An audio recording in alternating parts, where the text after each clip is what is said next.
Very well. Sorry for what happened to your family. I was just trying to read the bits and pieces of what you said to my colleague earlier, but for benefit of our audience who may not have heard you on radio, this incident transpired when exactly and where? Okay, so the incident happened in Pennsylvania, in the United States of America.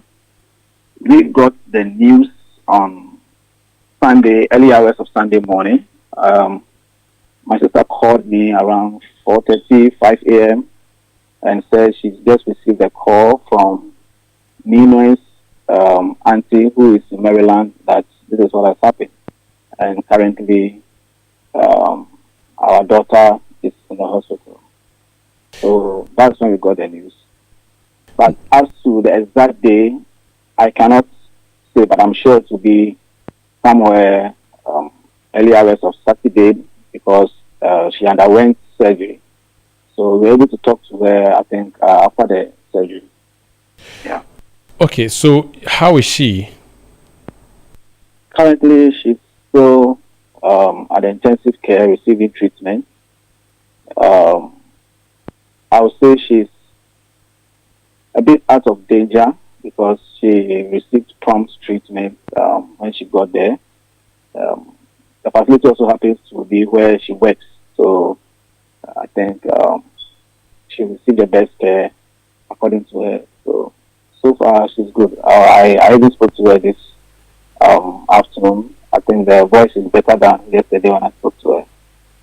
Did she say which part of her body was stabbed and what led to the immediate altercation that resulted in the stabbing? So she was stabbed about 3 times. I think the attempt was to stab the neck area, where she said she was able to kind of block, like use the hand to shield that aspect. So the first stab was in the rib, and that also resulted in some injury, and the other 2, I think, was in the tummy, and that also affected some vital organs. But I mean, we are hoping she recovers from it. Did she say what was used to stab her? Come again? Did she say what was used to stab her? Knife. So the husband had a knife. So the whole thing happened in the house. I think when she came back from work, they had a few confrontations, and according to her, that she said, "Okay, I'm no longer interested. If things will go the way they are going, then I may have to ask for a divorce." And I think that didn't sit well with him, and he went downstairs. I think she also rushed to the room, locked the door, but he came back, broke the door, and with a knife, and started the whole thing. So, do you know if there were underlying issues? Were there previous issues between them? I can't say no. I can't say yes, because they are couples, and as couples, I mean, having issues is normal. So I'm sure maybe they've had their own issues, but for that one, I cannot say that, oh, maybe the previous day there was this argument or that. I mean, she's still not in the right state, so we don't ask her a lot of questions about the whole thing. So what I mean is that as family, are you aware of any issues that may have led to the conversation around she asking for a divorce? Maybe there were issues that led to a head. I personally don't know, but if she has been talking to the mother, who happens to be my sister, she's here to tell me if there were any such confrontations earlier on. She has not mentioned that to us yet. So, but I also don't want to assume that there was nothing like that. But as far as the larger family is concerned, I mean, I don't know, that sort. triggered this whole thing. How long have they been married for? Do they have children? They've been married since, I think, February 2018 to date. They have 2 kids together, 2 boys together. But Nino already had 3 kids before they got married. So in all, they have 5 children, and all the 5 were with them in the States. Oh, so all the 5 kids are in the U.S. with the wife? Yes. Okay. Now, what do you know about Ninoy himself? What is happening to him now?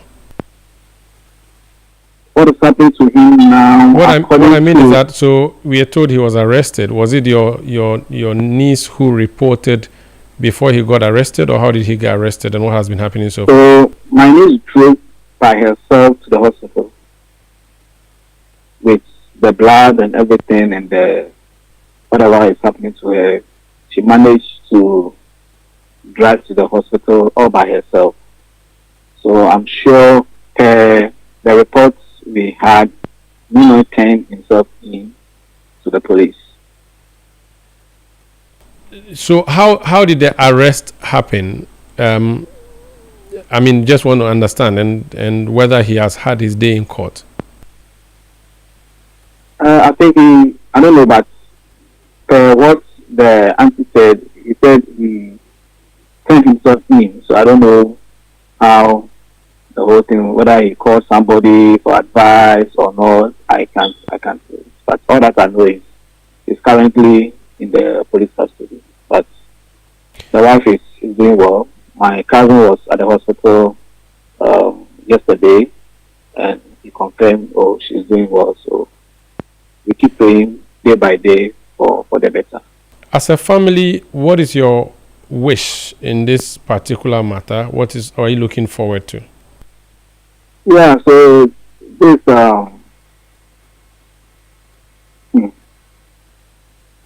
is justice that we seek for. What the Lord says when somebody commits such an offense is what we seek for. The law must be followed to the letter, and whatever punishment or sentence that it is deemed with regards to the offense that he has committed, that is what we seek for. Thank you so much for speaking to us.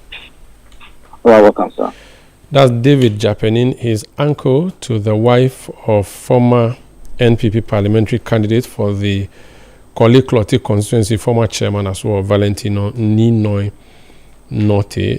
The news is that he stabbed his wife in the U.S. He has been arrested and detained. The wife, according to what the uncle is just saying there, is in stable condition. This is Eyewitness News on 97.